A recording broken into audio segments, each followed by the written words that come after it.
Coming up on this episode of Photography Online.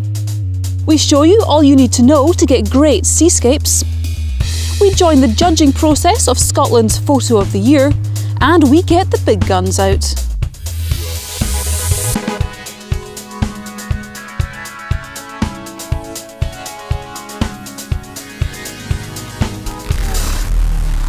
Welcome to part one of our December show, which is brought to you by Squarespace, the all-in-one platform that will help you build your own beautiful website or online store. More on that later. After a couple of months away, we are back on home turf right here on the beautiful Isle of Skye. Now, last time we brought you the show from here, it was summer, but now it is most definitely winter. One location which doesn't change much in appearance throughout the seasons, though, is the coast. The potential for great seascape photos remains all year round. So, to tell us everything that we need to know, and probably more, here's Nick.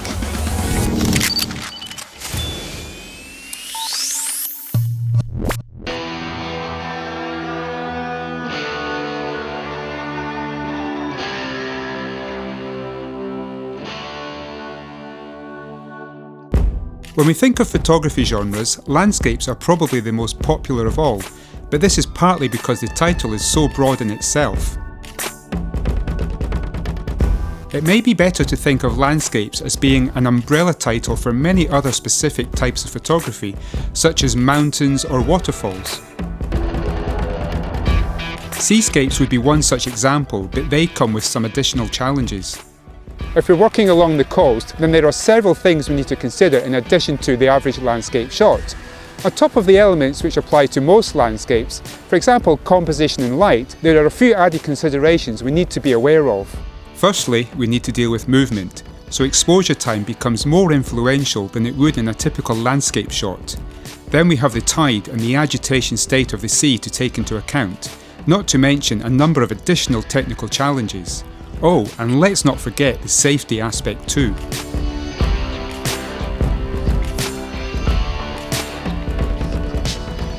Using our 10 essential camera skills checklist, you'll see that viewpoint is one of the first things we need to do when taking any photo. However, with coastal photography, we are often severely limited with our options when it comes to viewpoint, as we need to be pointing the camera towards the sea. This requires a little bit of planning to ensure that the light is where we want it to be, as we are unable to turn ourselves around to change the angle of light. We are also often restricted in our distance we can position ourselves, especially if we're on a cliff top, for example. The one viewpoint dimension we do have good control over is height. This can be very important when it comes to seascapes, especially if we are working on a beach using a wide-angle lens. In such a situation, getting down low will elevate the foreground to dominate the image, whereas using a longer focal length and getting higher may be beneficial, as this will increase the surface area of the water. There is no one focal length which is better for seascapes. It really depends on our subject and how we want to portray it. A long lens will work really well for capturing crashing waves which may be some distance away, whereas a wide-angle lens will be great for exaggerating a receding wave over sand or shingle. There are of course all the focal lengths in between, which could be perfect for other situations, so take as many options as you can with you. Regardless of which focal length you use, you're most likely going to be shooting at medium to small apertures, so there's no real need to take along a fast prime, unless of course it's a telephoto one, to capture that perfect moment where a huge wave crashes against a distant rock or lighthouse. When it comes to working in salt water, then we should try to keep our tripod leg joints dry by extending the lower sections first, the opposite of what would be best in other situations. However, if we can't avoid getting salt water in the joints, then remember to thoroughly clean the tripod afterwards by taking it apart and rinsing with fresh water. The next thing we need to think about is exposure time. You need to ask yourself whether you want to freeze the movement of the water or exaggerate it. If it is the former, then you will need to be using an exposure time of around 1/60th or faster, depending on the scene and conditions. In some situations, you may need 1/1000th or faster. If you want to illustrate the movement of the water, then an exposure time between 1/2 and 4 seconds will probably be best, but this depends on how much movement exists in the water and by how much you want to portray this. Experimentation is key here, so try various exposure times and compare the results. Longer than 4 seconds will start to smooth out the water and lose detail, but this isn't always a bad thing. Once you go longer than 15 seconds or so, waves will be recorded as mist and the surface of the water will become smooth like ice. The longer the exposure, the smoother the water, but you'll find there's less change beyond 60 seconds, so there is little point in doing a 10-minute exposure unless you want to record movement in other areas such as slow-moving clouds. You may find you're unable to get long enough exposure times to record the desired movement in water without the use of a filter. For example, you're shooting in bright conditions and want exposure time of 1 second. Well, this may not be possible if you have your camera set to its lowest ISO and using the smallest aperture of your lens. By placing a neutral density or ND filter in front of the lens, we can reduce the amount of light reaching the sensor, which allows us to use longer exposure times without overexposing the image. ND filters come in many strengths, but the most useful ones will be 3, 6 and 10 stops. A polarizer can also be useful to cut down the glare from the surface of the water, but it will also act as a 2-stop neutral density filter, regardless of whether it is polarizing or not. So in tandem with a 3-stop ND filter, this will reduce the light entering the lens by 5 stops in total. Consider the angle of light when planning your seascape photography. Most seascape scenes will look better when shooting into light, so try to avoid having the sun behind you, unless there's a reason to do so. This means that if you're planning to do a seascape at sunset, you need to be on a west-facing coast. For sunrise, you would need to be on an east-facing coast.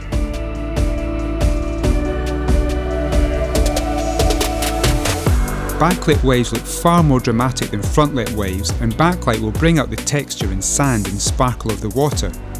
Also, if you're lucky enough to get some warm colours in the sky, then you want these to be in your photo, not behind you. Another thing to take into consideration is the tide. Now, tidal movement will vary depending on your location, so thinking about it on a 12-hour clock will help you to grasp the following theory. Let's say that high tide is at noon. This means that low tide will be at 6 p.m, with the following high tide being at midnight. If we have a tidal movement of 4 meters, the difference between high and low water, then this movement of the sea will follow this pattern. Noon to 1 p.m. will be 1/12 of 4 meters. 1 to 2 p.m. will be 2/12 of 4 meters. 2 to 3 p.m. will be 3/12 of 4 meters. 3 to 4 p.m. will also be 3/12 of 4 meters. 4 to 5 p.m. will be back to 2/12, and to complete the cycle, 5 to 6 p.m. will be 1/12 of 4 meters. This then reverses for the following 6 hours as the tide comes back in. It is very useful to know this, because if you arrive at the beach during hour 3 or 4 of the tide cycle, then it will be moving much faster than if you were to arrive during hour 1 or 6, when it will be hardly moving at all. Knowing how long you have before the tide reaches your optimum position is crucial in being able to plan your photography successfully. The force behind the state of the sea is the wind, so if you head out on a clear, calm day, the chances are there won't be much motion in the ocean. If you want drama, then you'll have to brave the elements and head out in a storm, or at least just before or after one. Assuming we are out in significant winds, this will be whipping up the sea nicely, but it may also be creating a technical challenge by blowing sea spray onto our lens or filters. Having several dry lens cloths in your bag or pockets will really help you out in this situation, as each one will only be useful once or twice before it becomes contaminated with salt residue and is no longer useful until washed and dried at home. The Photography Online lens cloths are super absorbent and are easily washable, so can be used again and again in such situations. Just saying. Finally, a word on safety. The coast has many hazards, and it's very easy to be less aware of these when we get engrossed in our photography. If you're working close to the water's edge and there is significant movement in the water, never turn your back on the sea. Rogue waves can appear from nowhere and wash you off your feet with little warning. Never leave your camera gear unattended during a rising tide, especially during hours 3 or 4 of the tidal cycle. The water will be moving very fast and can easily swamp your camera bag if you're not paying attention. We've seen this happen many times, and although not a very pleasant sight to see, it can often be amusing watching a photographer empty their camera bag of seawater.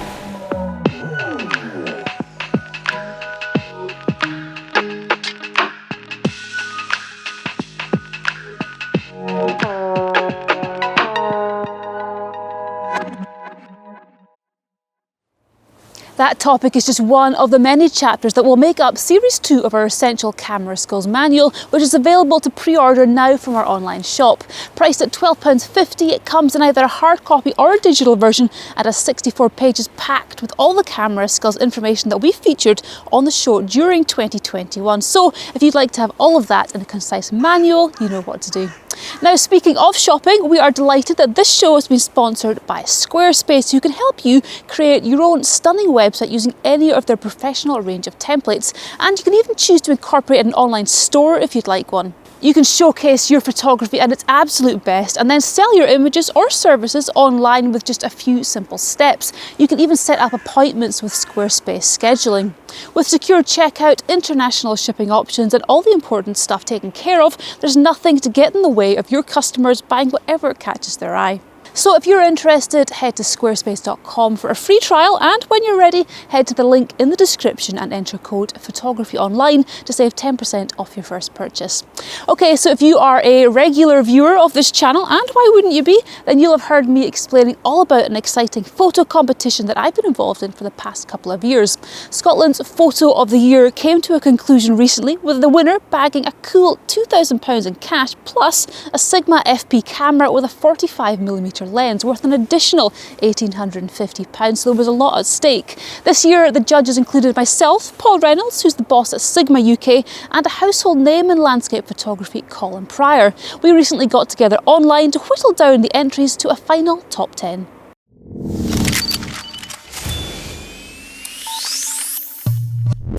Alright, well, first of all, thank you for giving up your time to help us whittle down the top 50 to top 10 finalists. Now, first of all, let's discuss the ones that we've chosen and start with this striking image of Cromarty Harbour. Colin, what was it about this shot that made it jump out to you?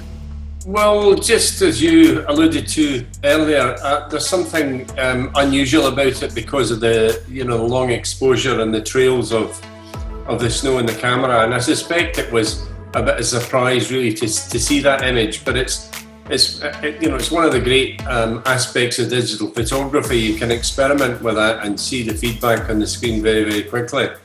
So it's kind of got an unusual factor, and compositionally it's working quite nicely as well. We've got that sort of spherical shape on the left, and then we've got a sort of linear shape on the right. And it stands compositionally on its own merit, I think.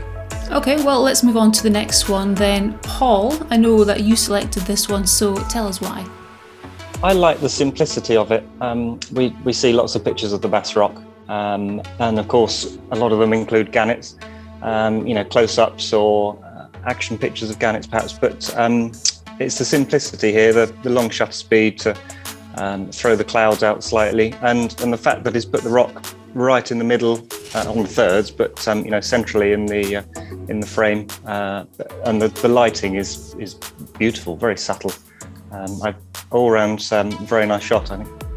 I think there's a tranquility in it as well. I think that would be a popular picture. People would buy that for their walls. That's the type of picture people like to hang in their homes. All right, well, let's move on to the next one of the Forth Rail Bridge. Colin. Well, I think it's a very good treatment of an urban subject. The warm lighting's adding to the colour in the bridge itself, and it's it's a combination of a graphic image, but it's also softened by the mist on the river. Yeah, it's a really atmospheric image and definitely one which stood out from the crowd for me. Let's move on then to our next shot that we've selected, Bowfiddle Rock. Colin, tell us why you like this one. Well, there's a great combination of light and just the sort of soporific effect that the filters brought into the foreground water. and the harshness and graphic nature of the rock, I think, has come together to make an image that works really well. Okay, so this next one will be familiar to anybody that knows Glencoe. Yeah, it's obviously a location that's been shot many, many times. And I think the soft pastel-y colours work very well. The composition is fantastic. The use of shutter speed to get the nice soft flow of the water coming off the waterfalls. As I say, it's the sort of picture I think which would suit nicely in a calendar and people would want to put on their wall and look at. So yeah, definitely I think one that should be in this. Yep, just because it's a honeypot location doesn't make it any less appealing as an image. In fact, if anything, it's, I think, actually more difficult to take impressive shots of much photographed subjects because the bar is already set so high, but this one certainly does clear that for me. So the next shot, it's a very atmospheric one. Paul? The soft, the colours, assumes shot first thing in the morning rather than in the evening. It's got that about it. But again, the composition here works very well with the grass in the foreground, bleeding through to the boats, just sitting still there in the background. The great reflection of the trees. Yeah, I think it's just another picture which works very well. Okay, so this next one is another one which I know that you liked, Paul. It's the drama here. The really dramatic skies, keeping all the energy into the main composition, the mountains, and the use of all the ice in the foreground, taken with what looks to be a very, I would say, an ultra-wide angle lens, just to give a lot more impact in the foreground and leading the viewer through to the highlands in the background. Okay, so travelling just over the Sky Bridge back onto the mainland, and we get to another really popular subject for photographers, but a lesser seen viewpoint, as I think you need to know where this is and have a wee bit of local knowledge. But Paul, I know that you like this one in particular. I did, and pretty much for the reason that you just mentioned. It's, for me, an unusual viewpoint. I think we're used to seeing this particular castle from round the other side, which is probably the more standard picture, and it's nice to see an image or a subject which has been photographed a lot but in a slightly different way. So that's what attracted me to this picture. I think the composition's good with the trees surrounding underneath and a shot at the perfect time of day. Lovely lighting on this as well. Another winter shot, and this is another shot from Skye, but very dramatic and definitely kind of stood out from the pack. Colin, what is it about this one that drew your eye?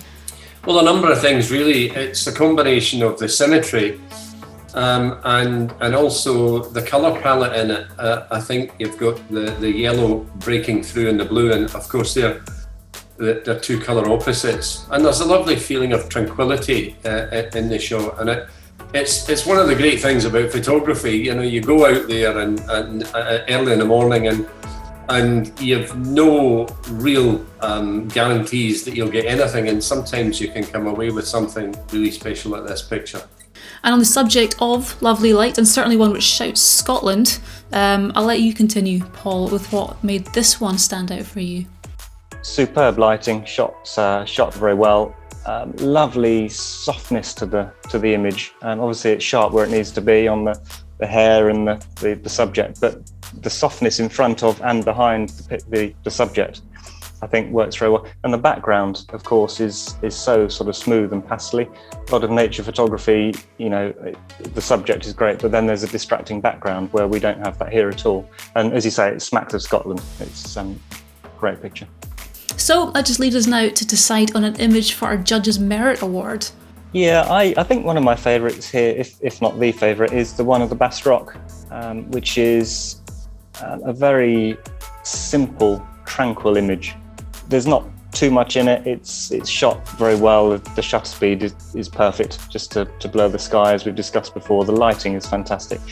And it's not a normal picture that you'd see of the Bass Rock. So I think that is a standout picture. I mean, I'm not a big fan of big stoppers, but there's, and in many respects, this image is a wee bit one-dimensional, but it works. And if you offered these for sale as prints, I'm sure people would hang that picture on their wall. I think our job is done then. That's fantastic. We have 10 and we have our Judges Merit Award as well. So thank you so much for giving up your time. And it's up to the public now, I guess, to vote on their top 10. So looking forward to seeing what happens there.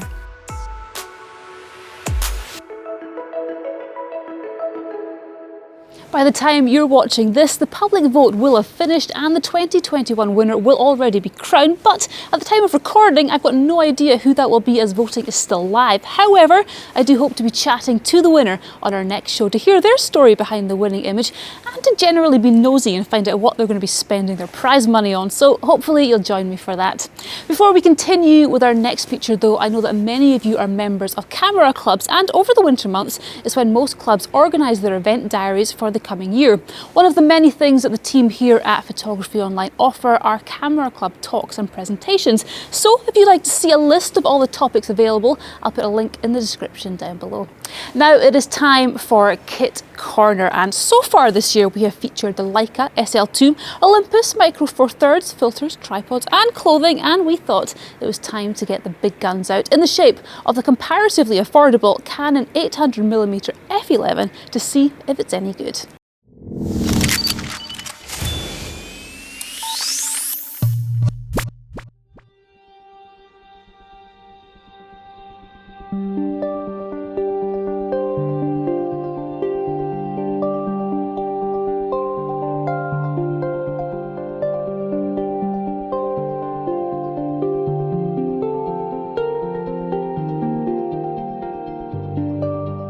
When shooting sports or wildlife, you'd traditionally opt for a telephoto lens with a nice wide aperture, something like f2.8, f4 or even f5.6. The theory behind this is simple. The wider the aperture, the more light you're going to let into the camera, the faster exposure times you can utilise, and also you'll create a nice shallow depth of field. Why then have I gone out and bought an 800mm lens that's fixed at f11? Predominantly, it's because I'm cheap, but there are lots of other plus points too. Before I get to those though, I want to address some of the potential problems or concerns with using a lens like this. The first is obvious, that great big number on the front of the lens. f11 is a pretty small aperture and vastly limits the amount of light you can get into the camera. An arguably bigger problem is the impact it has on depth of field. Is f11 enough to produce lovely out of focus backgrounds? Well, if you've watched our guides to depth of field on the show, you'll know it's affected by several factors, not least by aperture, our most important control, but also by focal length. So, despite this lens being limited at f11, because of the extreme focal length nature of the lens, it naturally lends itself to a shallower depth of field. So, overall, I've been really quite pleased with the results I've gotten with this lens, with the only problems really arising when the subject is very close to the background or the subject is sitting against quite a complicated background. To be honest, that's going to be an issue no matter what lens you're shooting on and at whatever aperture. ISO remains a hot point for debate among photographers. Shooting at a high ISO unfortunately comes hand in hand with this lens, as with such a small aperture, the ability of this lens to gather light is severely strangled. So how much of a problem is this in real life? Well, when paired with the likes of the Canon R6, the R5, or even the now relatively old EOS R, ISO is not something to be feared. It should be embraced, just another tool to help you nail the shot. On average, when I've been using this lens, I've been having to shoot on an ISO of around 3,200, 4,000, sometimes higher in the gloomy light we often have here on Skye. Coupled with Canon's mirrorless cameras, I've been more than happy with the noise performance of all the images I've taken using this lens. It's been used in a variety of light and different times of day. I do find myself putting the camera down as light levels drop near the end of the day though, since I have to push the ISO into 5 figures. Autofocus when using this lens is restricted to a medium-sized area in the centre, retaining a reasonable amount of flexibility with where to place the focus point. If you like to shoot in portrait orientation, however, with subjects large in frame, you will face some issues. While this may seem like quite a negative, It was only a few years ago that professionals were happy being able to shoot with just one single autofocus point in the middle of frame at f8, so this is still an improvement. Autofocus requires ample light entering the lens in order to be able to acquire, maintain and lock focus on a variety of subjects. Having a narrow aperture like f11 then is just another restriction on this, so I was ready to be disappointed with the autofocus performance. There is some sluggishness, but overall I have to say this is impressively quick and accurate at focusing even in dim lighting situations like when photographing otters. One drawback you can't work around is the minimum focusing distance, which on this lens is 6 meters. This is only a problem though if you want to shoot any macro type subjects or very small subjects. So it turns out the concerns I had about this lens weren't too concerning at all. Not for me anyway. So what about the plus points? As I hinted earlier, this lens is relatively affordable. With an RRP of just under £1,000, that's not much more than £1 a millimetre. Being able to get a lens of this focal length with good quality is an absolute bargain in my opinion. To give some comparison, the next available 800mm lens is an f5.6 version, coming in at a, well, casual £13,549. The biggest benefit for me by far is just how light this lens is. I don't even notice this in the bag, and it's simply a joy to use handheld for long periods of time, especially in comparison to the traditional big hitters of Canon's telephoto range. I am more than happy to sacrifice the extra stops of available light to have something that's more enjoyable to walk around with, explore and get closer to wildlife with. Don't get me wrong, big telephotos with wide apertures are unbelievably good, but is it really fun lugging them around? To give you a comparison, this is the 500mm f4 and this is the 800mm. Which one would you rather walk around with? Now there is a little quirk to the design of this lens which I'll show you just now. When you turn the camera on, it will give you a message saying set the lens to shooting position. So you've got to untwist this ring, extend it out and lock it again and you're good to go. No matter the lens, the question that matters most is image quality. If it isn't going to produce decent results, then there's simply no point using it. I've used this lens now for a few months and have to say I'm incredibly happy with the shots I've achieved. They're crisp and sharp, capturing lots of feather detail in birds and fur detail in mammals. Overall, I'd say it's very close to being equal to my 100 to 400mm lens in terms of quality. A barrier for many wildlife photographers is focal length. I started out with just a 300mm prime and often wished for more length. This lens though offers fantastic value for money, unparalleled reach, great quality, and it's super easy to chuck in the bag. There's even a 600mm version if you don't quite need 800mm. This lens though has become my go-to piece of equipment for photographing otters here on Skye, and I'll also be testing it very soon out on safari in Africa, so stay tuned for that.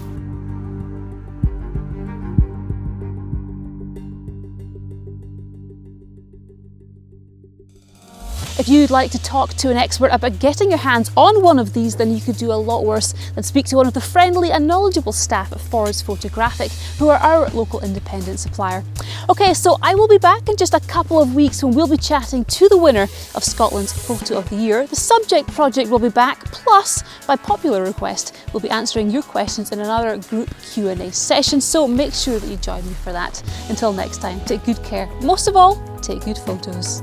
There are God's sake, Harry. That topic is just one of the many chapters which sorry, I'm actually numb. Capture that perfect moment where a huge crash. There must be some warm-up exercises though. Ah, there you go.